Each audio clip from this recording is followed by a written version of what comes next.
Hi, everyone, and welcome to OEM Update, where we talk about everything you need to know about this year's vehicle model lines in order to sell them. My name is Megan Cusack, editor of Motorcycle and Powersports News, and today we're going to be talking about the 2024 Polaris Ranger XP Kinetic electric UTV. The Ranger XP Kinetic only bolted onto the scene in 2023, meaning it's still a relatively recent EV offering, and it starts at a base MSRP of $29,999. Now, let's dive deeper into what exactly this EV offers. But for that, we're going to go straight to the OEM source.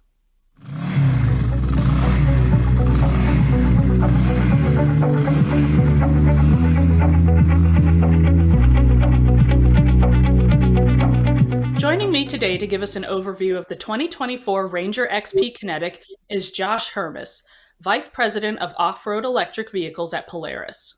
Josh, thank you so much for hopping on to speak with us today. Absolutely. Thanks for having me, Megan. Really excited to chat with you today. All right. So to start us off, can you give us a brief introduction to the Kinetic? Which types of customers are looking for this vehicle? Ranger XP Kinetic is our fully electric Ranger utility side by side.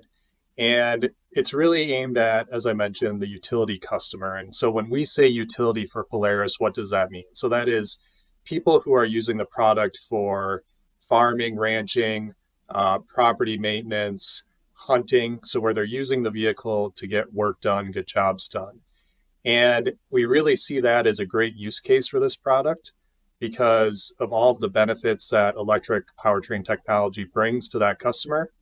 It really lines up very well. Also, these tend to be customers that are using their product on, near, or around the property and not traveling very far distances in a day, and also have easy access to charging. So it's a really great fit for an electric vehicle. Yeah, it really sounds like the perfect use case for sure. Now, so the Ranger XP Kinetic is still it's only been out for a couple of years, correct? Correct. All right. So, what are the new features and upgrades over the 2023 model year that will help improve a dealer's ability to sell the 2024 model? Yeah, so as you mentioned, this product's been out for a couple of years now. It was introduced for the 2023 model year. We're now in the 2024 model year, and largely the product is unchanged between 2023 and 2024. We really felt good about the feature set that we were delivering for customers in that product, and we carried it forward to the current model year. Okay, Josh. So, can you break down the specs for the different trim levels of the Kinetic? Yeah, absolutely. So we have two trim levels. We have a premium and an ultimate. So the biggest difference between the two is the onboard battery capacity. So the premium comes with a 15 kilowatt hour battery pack, which is good for about 45 miles of range. The ultimate comes with 30 kilowatt hours of battery capacity, and that's good for about 80 miles of range. Another key difference is charging capacity. So the premium has 3 kilowatts of onboard charging. The ultimate doubles that at 6 kilowatts of onboard charging, which helps with the double battery capacity on that vehicle. So that's the biggest difference between the two. Otherwise, the ultimate also comes with our 7-inch display with ride command, which is a great feature for customers. Also, all of these vehicles are feature Ride Command Plus, which is actually our connected vehicle technology. So not only is that a great feature for customers as you think about the ability to see remotely vehicle health, charge status, and information like that about the vehicle, but also for dealers where they can remotely monitor their inventory that they may have on hand in terms of charge status and maintenance requirements and information of that nature. So two really great trim levels. It really comes down to what the customer is going to be doing with the product. They're going to be traveling longer in a day. They really see the need for more range, then the Ultimate's going to be the vehicle for them. If it's really just cruising around the property, short distances in a day, plug it in at night, and ready to go the next day, then the premium is more than sufficient. And we see that on average, our customers are using much less of the range capacity than what's actually offered in the vehicle. And so it really comes down to how they're using it, but both of those offerings are great, just depending on the use case of the customer. Okay. That's fantastic to hear because I know, range is a question that many people, when they're looking into buying electric models, I mean, that's basically the primary question that they have. Yeah, absolutely. And it's interesting because, especially in an ag or farm and ranch application, a lot of times customers think about it more as I use this thing all day. Is it going to last me all day? And the reality is, what all day looks like might be I drive it from one part of the property to the other part of the property, and then I'm out of it for an hour doing something, and then I hop back in it and I'm running back across the property or somewhere else. And so you might be in and out of it all day, but really the actual runtime is quite low. And when the vehicle's not in use, it's not like a gas powered vehicle where it's idling and burning fuel. It's not consuming energy. So uh, really that range is for most customers, particularly for a utility application, it is more than sufficient. Excellent. Okay, so, as we've mentioned, this is a Ranger product. So, how does the electric Ranger differ from its gas powered cousins? So if you look at the vehicle, they're going to look very similar. And that's because the electric version is based off the platform of the gas powered version. However, the biggest difference is in the propulsion system. So electric powered versus gas powered. So what does that deliver for the customer? It delivers a number of benefits. One is it has more power and torque. So why is that important? Well, for a utility application, oftentimes customers are hauling trailers full of gear or equipment. They've got a box full of gravel or mulch or dirt that they're hauling around the property. They're hauling people and gear out to a hunting location. And so that power and that additional torque is really critical for that use case. And for comparison, the gas powered vehicle is 82 horsepower, 62 pound feet of torque. The electric version is 110 horsepower, 140 pound feet of torque. So significant increase. And what's really nice is with the electric vehicle, that torque comes on very smoothly. So in application, if you're hooked up to a trailer with equipment on it, or you're spraying the fence line around the farm, it's very smooth. So you can move along very slowly, very smoothly, which is really nice in a work application. Some other key benefits of electric versus gas powered, certainly lower noise. So when you're operating around the farm, around the ranch, around animals, livestock, you've got somebody with you and you're just cruising around the property and want to have a conversation. Or if you're a hunter and you're trying to sneak out to your hunting location, having that quiet operation is a really nice benefit. Then couple that with no emissions, so you don't have the fumes, things like that. It's a really nice experience for the customer. Additionally, the product is more durable. So you don't have as many moving parts, you have less to maintain, you have less to service. And so overall, a lot of great benefits as you look at gas versus electric.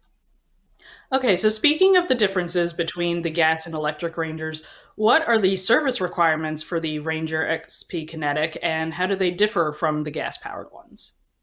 Yeah, so as I mentioned, less moving parts on an electric vehicle, so there's less to service. You don't have oil, you don't have air filters.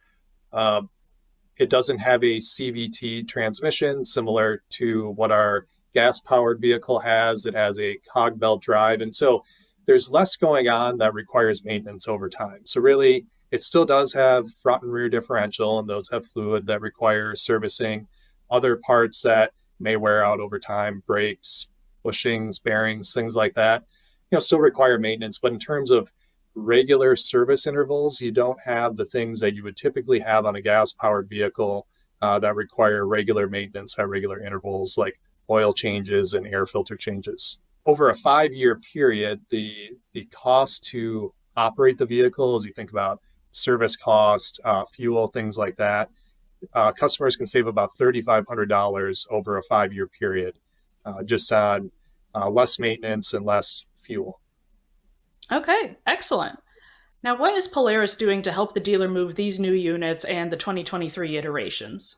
Yeah, so we've put a lot of effort behind driving awareness and demand around this product. So we've invested a lot to make sure that customers are not only aware of the electric vehicle that we have to offer, but also understand it. It's a new technology to Powersports, fairly new, and not as many people are familiar with it. So we're one, making sure that we're educating customers, helping them understand range and charge time and all these things that are questions that can become barriers if they're not understood.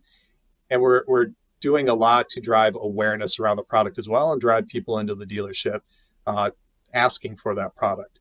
We also have a lot of support for our dealers in terms of training, not only sales training to, again, understand the product, new technology, new product in the dealership as well, but also on the service side. So for things that do come up around servicing the vehicle, we've partnered with a group of dealers to actually define what that should look like to make sure that we've got the right support in terms of tools, safety equipment, training, so on and so forth. Lastly, another one that we've recently implemented is a demo program. And this demo program is great because one of the key ways that people understand the benefits of an electric vehicle is actually get in it, ride it, and experience it. So we're supporting dealers through a demo program where they can use a unit to provide customers with demos, and we provide support in terms of a discount on the unit as well as additional flooring. All right, that's fantastic to hear. Now, one final question for you. What are some of the most popular accessories for the Ranger XP Kinetic? I mean, is there a demand for different accessories over what people might traditionally get for the gas-powered one, since this is an EV? So the accessory demand is actually fairly similar to our gas-powered. So some very popular accessories for our Ranger lineup are cab components. So things like roofs, windshields, rear panels, doors, accessories to enclose the cab of the vehicle. Also very popular on our electric vehicle. In addition to that, heaters are another very popular one. So we have an electric heater kit that you can put into the vehicle. And what's really nice about that is it's essentially instantaneous heat. So unlike a gas-powered vehicle where you have to wait for it to warm up before it really starts kicking off heat, the electric heater heats up almost instantaneously. So that's a nice benefit for the customer. Other than that, winch, lighting. So again, very similar profile in terms of accessories between gas and electric. And those tend to be some of our more popular accessories. What's nice as well, just a call out on the accessories, is that 95% of the accessories for our gas-powered vehicle are compatible with the electric vehicle. So for dealers, in terms of what they stock, what they carry, it's nice because of that interchangeability and compatibility across the two products. Absolutely. Well, it's been a pleasure speaking with you today, Josh, and thank you so much for taking the time to talk with us about the 2024 Ranger XP Kinetic. Absolutely. Thanks for having me, Megan. Really appreciate the time. For more information about the Ranger line or to become a Polaris dealer, head to Polaris.com. And as always, stay tuned to MPN for more of the latest and greatest in motorcycle and powersports news.